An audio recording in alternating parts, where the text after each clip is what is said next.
మనం రోజు తినే కొన్ని ఆహారాలలో కొలన్ క్యాన్సర్ ప్రమాదాన్ని రెట్టింపు చేస్తున్న కొన్ని ఆహారాల గురించి ఇప్పుడు తెలుసుకుందాం.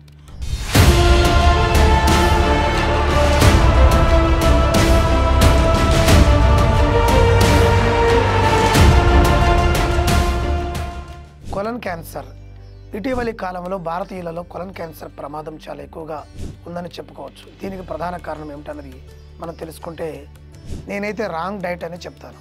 సరైన ఆహారాన్ని తీసుకోకపోతే మహా అయితే పోషకాహార లోపంతో ఆ పూట కొంచెం నీరసంగా అనిపిస్తుందేమో, కానీ మన ఆరోగ్యానికి చెడు చేసే ఆహారాన్ని తినడం వల్ల అంతకంటే ఎక్కువ ప్రమాదాన్ని అయితే తీసుకొచ్చే అవకాశం అయితే ఉంటుంది. ఎప్పటికప్పుడు అప్డేట్ అవుతున్నటువంటి ఈ ప్రపంచంలో చాలా టేస్టీగా ఉండేటటువంటి కొన్ని డేంజరస్ ఫుడ్స్ మన జీవితాల్లోకి ప్రవేశించడం జరిగింది. ఇవి ప్రమాదకరమైనటువంటి కొలన్ క్యాన్సర్లకు కారణభూతమై ఉన్నాయి. ఈ రోజున అటువంటి కొన్ని డేంజరస్ టేస్టీ ఫుడ్స్ గురించి మనం ఇప్పుడు తెలుసుకుందాం. వీటిలో మొదటిది ఫ్రైడ్ ఫుడ్స్. సాధారణంగా మనం ప్రతిరోజు గమనిస్తూనే ఉంటాం, మనకు కనిపించేటటువంటి స్ట్రీట్ ఫుడ్స్లో సగానికి పైగా కూడా ఈ ఫ్రైడ్ ఫుడ్స్ మాత్రమే మనకు కనిపిస్తున్నాయి. చిప్స్ నుంచి మొదలు పెట్టుకొని చికెన్ పకోడీ వరకు అన్ని నూనెలలో వేయించిన ఆహారాలే మనకు కనపడుతున్నాయి. ఈ ఫ్రైడ్ ఫుడ్స్ను తయారు చేసే క్రమంలో ఆహారం అధిక వేడికి ఎక్స్పోజ్ అవుతూ ఉంటుంది. అలా జరిగినప్పుడు అక్రిలమైడ్ అనే ఒక కెమికల్ ఆ ఆహారంలో తయారయ్యే అవకాశం అయితే ఉంటుంది. ఇక ఈ కెమికల్ క్యాన్సర్ను చాలా ఈజీగా ట్రిగ్గర్ చేయగలదు.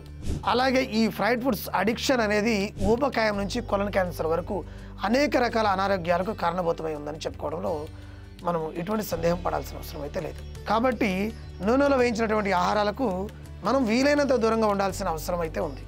ఇక రెండవది కార్న్ సిరప్. దీనిని హై ఫ్రక్టోజ్ కార్న్ సిరప్ లేదా HFCS అంటూ ఉంటాం. సాధారణంగా సూపర్ మార్కెట్లో లభించేటటువంటి చాలా రకాల ప్రాసెస్డ్ ఆహారాలలో కృత్రిమ షుగర్స్ అనేవి ఎక్కువగా ఉపయోగిస్తూ ఉంటాం. ఈ HFCS కూడా ఒక రకమైనటువంటి కృత్రిమ షుగర్ లాంటిదే అని మనం చెప్పుకోవచ్చు. ఈ HFCS అధికంగా తీసుకున్నప్పుడు కొలన్ క్యాన్సర్ ప్రమాదం రెట్టింపు అయ్యే అవకాశం అయితే ఉంటుంది. కాబట్టి ఈ కార్న్ సిరప్ ఉన్నటువంటి ప్యాకేజ్డ్ ఫుడ్స్ను కూడా అవాయిడ్ చేస్తే చాలా ప్రయోజనకరంగా ఉంటుంది.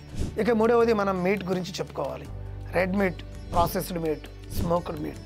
ఈ కొలన్ క్యాన్సర్ ప్రమాదాన్ని ఎక్కువగా పెంచే ఆహారం ఏదైనా ఉంది అంటే అది రెడ్ మీట్ అని చెప్పాలి. మనం సాధారణంగా మాంసాహారాలలో మయోగ్లోబిన్ అనే ప్రోటీన్ అధికంగా ఉంటే దానిని రెడ్ మీట్ అంటున్నాం. ఉదాహరణకు మటన్, బీఫ్, పోర్క్ వంటివి ఈ రెడ్ మీట్ కోవలోకే వస్తాయన్నమాట. ఇక ఈ రెడ్ మీట్ను ప్రపంచ ఆరోగ్య సంస్థ కూడా క్లాస్ 1 కార్సినోజన్గా పేర్కొనడం జరిగింది. దానికి కారణం ఏమిటంటే ఈ రెడ్ మీట్లో ఉండేటటువంటి హీమ్ ఐరన్ కడుపు లైనింగ్ను డ్యామేజ్ చేసే ప్రమాదం అయితే ఉంటుంది. అలాగే ఈ రెడ్ మీట్ అధికంగా తినేవారిలో కొలన్ క్యాన్సర్ ప్రమాదం సుమారుగా 30% వరకు పెరిగే అవకాశం ఉంటుందని కూడా అనేక అధ్యయనాలు చెబుతున్నాయి. అందువల్ల వీలైనంత వరకు ఈ రెడ్ మీట్ను అవాయిడ్ చేయడం మంచిదన్న విషయాన్ని మాత్రం మనం గమనించాల్సిన అవసరం అయితే ఉంది. ఇక ప్రాసెస్ చేసినటువంటి మాంసాహారం కూడా ఈ మధ్యన బాగా పాపులర్ అవుతుంది. హాట్ డాగ్స్ అని, ఫ్రైడ్ చికెన్ అని రకరకాల పేర్లతో లభించేటటువంటి ఈ ప్రాసెస్డ్ మీట్ కూడా క్యాన్సర్ కారకాలలో ఒకటి అని చెప్పడంలో ఎటువంటి అతిశయోక్తి లేదు. అట్లానే మోడర్న్ లైఫ్ స్టైల్ పేరుతో సిటీలో ఉండేటువంటి వాళ్ళు ఎక్కువగా తినేటటువంటి ఈ ప్రాసెస్డ్ మీట్ తెలియకుండానే అనేక మంది కడుపులలో కొలన్ క్యాన్సర్ విత్తనాలు నాటుతూ ఉందని విషయాన్ని మనం ఈ రోజున గమనించాలి. ఈ క్యాన్సర్ విత్తనం కడుపులోనే ప్రాణాంతకమైన వృక్షమై ఇది తిష్ట వేసి కూర్చొని ఉంటుంది. అందుకే ప్రాసెస్ చేసినటువంటి మాంసాహారానికి ఎంత దూరంగా ఉంటే అంత మంచిదని మనం చెప్పుకోవచ్చు. ఇక ఈ ప్రాసెస్ చేసినటువంటి మాంసంతో పాటు బయట ఎక్కువగా కనిపించేటటువంటి బార్బిక్యూ, కబాబ్స్ వంటి స్మోక్డ్ మీట్ కూడా ఆరోగ్యానికి మరింత ప్రమాదకరంగా మారుతుంది అని చెప్పుకోవడంలో ఎటువంటి సందేహం పడాల్సిన అవసరం అయితే లేదు. ఎందుకంటే ఆల్రెడీ రెడ్ మీట్ అనేది క్యాన్సర్ కారకంగా మనం చెప్పుకున్నాం. ఇక ఆ మాంసాన్ని అధిక వేడితో పాటు మంటపై కబాబ్స్, బార్బిక్యూ చేసే క్రమంలో మరింతగా కాల్చుతూ ఈ రోజున మనకు అందిస్తూ ఉన్నారు. అలాంటప్పుడు అక్రిలమైడ్ అనే ఒక రకమైన క్యాన్సర్ కారకం, అట్లానే టాక్సిక్ సమ్మేళనం విడుదలయ్యే అవకాశం అయితే ఉంటుంది.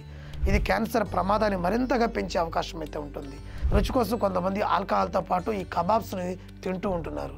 అటువంటి వారిలో కూడా ఈ కొలన్ క్యాన్సర్ వచ్చే అవకాశాలు ఎక్కువగా ఉన్నాయనేది చెప్పుకోవచ్చు. మనం ఇటువంటి క్యాన్సర్ కారకాలను మన డైట్ నుంచి తొలగించినట్లయితే కొలన్ క్యాన్సర్ బారిన పడే అవకాశాల నుంచి మనం తప్పించుకునే అవకాశం అయితే ఉంటుంది. Thank you.